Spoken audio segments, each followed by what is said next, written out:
What's going on, everybody? It's Phil here, and welcome to my Survivor Series 2024 predictions video.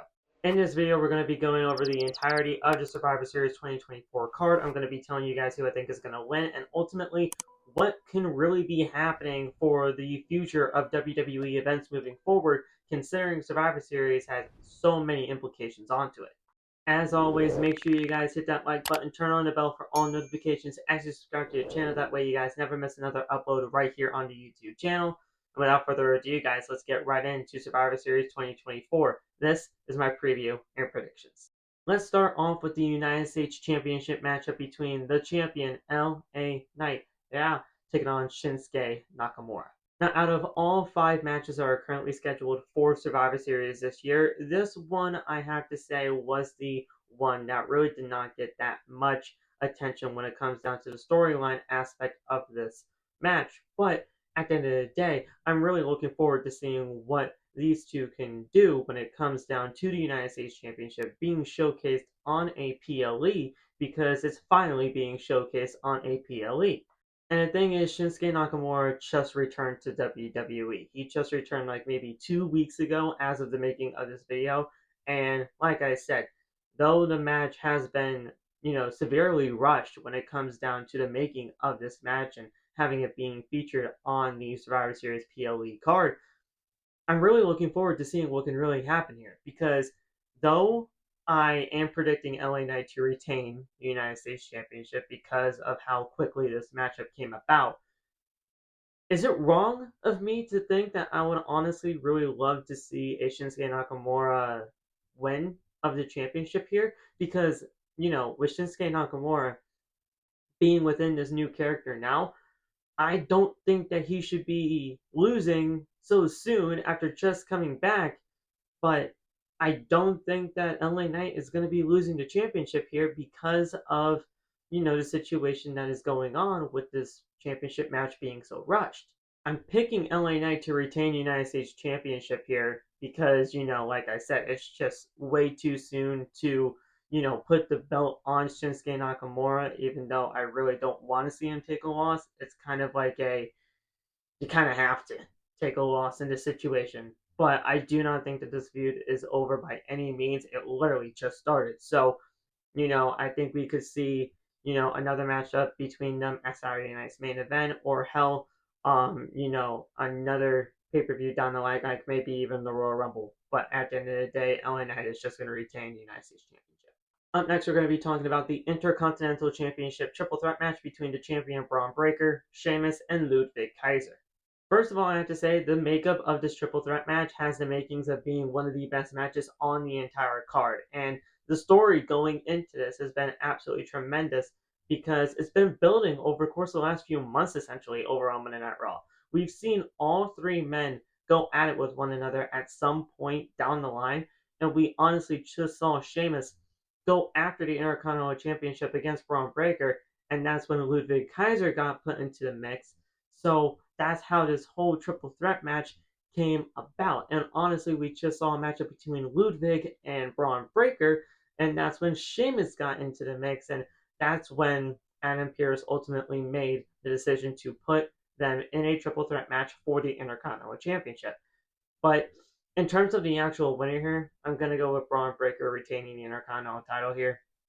It's too soon to take that title off of him. It was too soon to take the title off of him and the first time that they did against Jey Uso. Sorry, Jey Uso fans, but it's the truth. And, you don't want to continue to stifle the man's momentum and everything like that. But in terms of, the other 2 participants, Ludwig Kaiser is most likely going to be the one to take the pinfall loss here.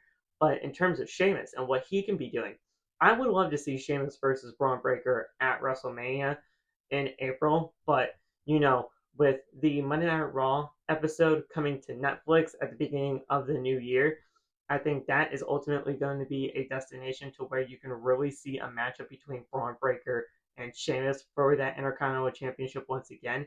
And then at that point, I can really see a possible title change. So, at the end of the day, I'm going to go with Bron Breakker retaining the Intercontinental Championship, and we'll see where things go from there. Let's talk about the World's Heavyweight Championship matchup between GUNTHER going in as the champion, taking on the challenger, and Damian Priest. The thing that I absolutely love about the storyline for this matchup against Damian Priest and Gunther is the fact that they humanized Gunther in a way. They made Gunther feel like instead of him being the ring general that we all know and love, he is lacking confidence a little bit because of the loss to Cody Rhodes at WWE Crown Jewel. And that is ultimately humanizing him in a way to where he actually has some vulnerabilities and he actually has, you know, a chance to be beaten nowadays. Now you can count on one hand how many times Gunther has been beaten on the WWE main roster, and honestly, his entire run in WWE essentially, which is crazy enough to even say. But the fact that they humanize Gunther in a way and they kind of just switch roles from, what the feud was when they faced off at WWE SummerSlam, it's honestly give this whole feud a new sense of life, essentially. And though Damian Priest has no shot in hell of winning the championship, Gunther's going to retain the title. Damian Priest is going to, bring that ring general back into Gunther, and that is what's ultimately going to, allow Gunther to retain the championship at Survivor Series because he's going to be able to find himself once again. And just like their match at SummerSlam, it's going to be one of the best matches on the entire card because of how good those two really are. So I am going with a retention here. Gunther is going to retain the World Heavyweight Championship. Now we're going to get into the marquee matches that are happening at Survivor Series WarGames. It's obviously the WarGames match. We're going to be talking about the women's ones first, as it's Team Liv versus Team Rhea. Liv Morgan, Raquel Rodriguez, Candice LeRae, Tiffany Stratton, and Nia Jax taking on Team Rhea Ripley and Rhea Ripley, Bianca Belair, Io Sky, Bayley, and Naomi.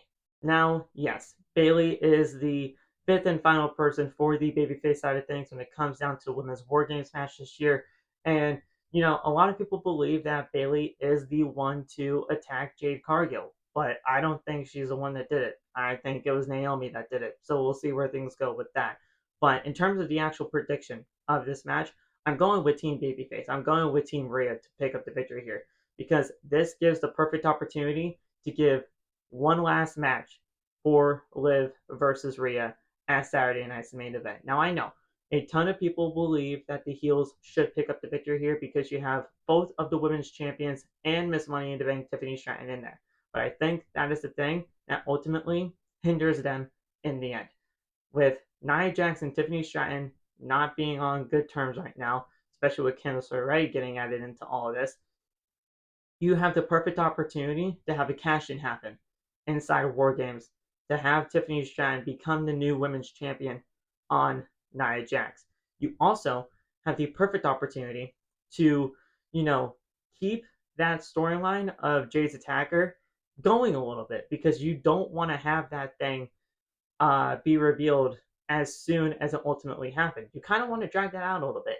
So, with everything that is happening right now, I would have Team Rhea pick up the victory.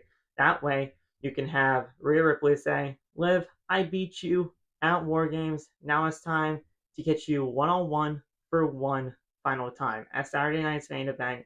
And if I lose, then I will never challenge you again for the Women's World Championship for as long as you are the champion. That's just a little added caveat that I would put into it, but at the end of the day, you just settle it once and for all at Saturday night's main event for the Women's World Championship and get the job done. That way, this feud can end and a lot of other people can be very happy about it. But I'm going with Team Rhea to pick up the victory in WarGames. And then finally, the men's WarGames match. OG Bloodline and Roman Reigns, Sami Zayn, The Usos, and CM Punk taking on Solo's Bloodline of Solo Sikoa, Jacob Fatu, Tama Tonga Loa, and Bronson Reed. Now, when it comes down to Bloodline versus Bloodline, I just want to let you guys know that this is not the end of their saga by any means, because when it comes down to this WarGame specifically, you really got to take into account all the other factors that are leading into this WarGames match to really make a good predictions out of this, because you can make a case for any of these teams to win, and it could be a good, solid choice for that team to win this WarGames match for the Bloodline saga as a whole. You got Paul Heyman and where his alliance lies. You got CM Punk, and if he can really be trusted. You got Sami Zayn, and ultimately, yeah, sure, he was a part of the OG Bloodline when, things kind of got started, but ultimately, what does he have to do with any of this? Because now, with the fact that he was talking to Solo earlier on within this build, what's really going to be happening with him, and so many other things. Hell, is the final boss going to show up? I mean, we have no idea. And quite frankly, we still need to figure out who is going to be the true holder of the Uwafala. Is it going to be Roman Reigns, or is it going to be Solo Sikoa? And that's what I ultimately think is going to be happening next in this Bloodline saga. We're going to be seeing Roman versus Solo for the right to hold the Uwafala either at Saturday night's main event or at the Royal Rumble. And that's really going to be the next big thing heading into this Bloodline saga. My prediction here is that the good guys are winning. The OG Bloodline with CM Punk are going to pick up the victory here. And, even though that they can pick up the victory here, there's still a chance that they do not stand tall at the end of all of this. Because The Rock can show up as the final boss. He can ultimately side with this new Bloodline to be the one that pulls all the strings and ultimately stands tall in the end over Roman Reigns and the OG Bloodline, thus building the match that ends the Bloodline saga once and for all at WrestleMania 41 between The Rock and Roman Reigns. And I do think that there is a high possibility of seeing The Rock in Vancouver for Survivor Series WarGames this year. And though a lot of people thought that he was going to be, a man that actually fought inside WarGames, I never felt that for a second. I just thought that if he were to ever show up in Vancouver at Survivor Series, he would be showing up after the WarGames match, and I think that's ultimately what's going to happen.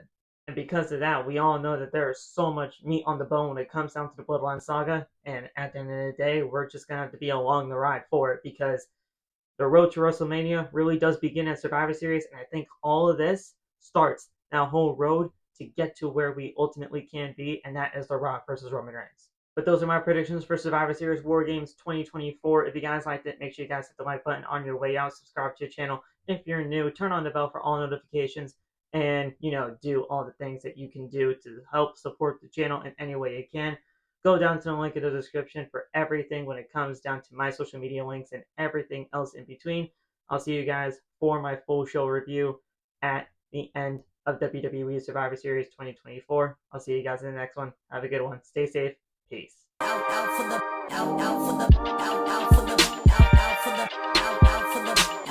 for the